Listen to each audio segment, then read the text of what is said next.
बिस्मिल्लाहिर्रहमानिर्रहीम। अस्सलाम वालेकुम दोस्तों, आज की वीडियो में हम हज़रत लूत अलैहिस्सलाम और मलाइका कौम लूत का इबरतनाक अंजाम बयान करने जा रहे हैं। लिहाजा वीडियो को स्किप मत कीजिए, आखिर तक वीडियो देखिए। अगर चैनल पर नए हैं तो चैनल को सब्सक्राइब कर लें ताकि आइंदा आने वाली वीडियो आप तक पहुंचती रहे। अल्लाह के फरिश्ते हजरत इब्राहीम अलैहिस्सलाम के पास से रवाना होकर सदूम पहुंचे और हजरत लूत अलैहिस्सलाम के यहाँ मेहमान हुए। ये अपनी शक्ल सूरत में हसीन व खूबसूरत और उम्र में नौजवान लड़कों की शक्ल सूरत में थे।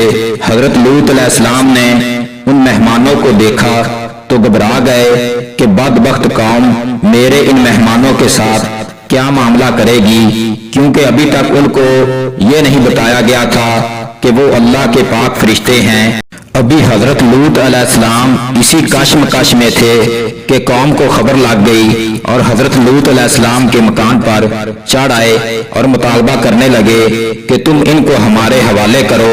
हजरत लूत अलैहिस्सलाम ने बहुत समझाया और कहा, क्या तुम में कोई भी सलीम फितरते इंसान रुजुल रशीद नहीं है कि वो इंसानियत को बरते और हक को समझे? तुम क्यों इस लानत में गिरफ्तार हो और ख्वाहिशात नफ्स के इफा के लिए फितरी तरीके अमल को छोड़कर और हलाल तरीके से औरतों को रफीका हयात बनाने की जगह इस मलऊन बेहयाई के दर पे हो।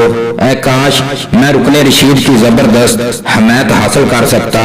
हजरत लूत अलैहिस्सलाम की इस परेशानी को देखकर फरिश्तों ने कहा, आप हमारी ज़ाहिरी सूरतों को देखकर घबराइए नहीं, हम अल्लाह के फरिश्ते हैं और अल्लाह के कानून जज़ाए अमाल का फैसला उनके हक में अटल है। वो अब उनके सर से टलने वाला नहीं। आप और आपका खानदान अजाब से महफूज रहेगा, मगर आपकी बीवी उन्हीं बेहयाओं की रफाकत में रहेगी और तुम्हारा साथ ना देगी। आखिर अजाबे इलाही का वक्त आ पहुंचा।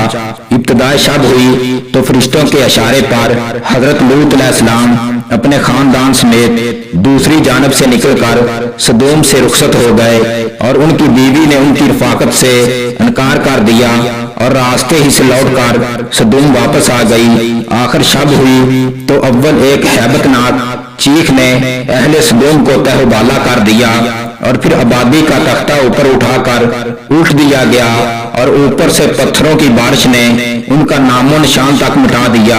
और वही हुआ जो पिछली कौमों की नाफरमानी और सरकशी का अंजाम हो चुका था।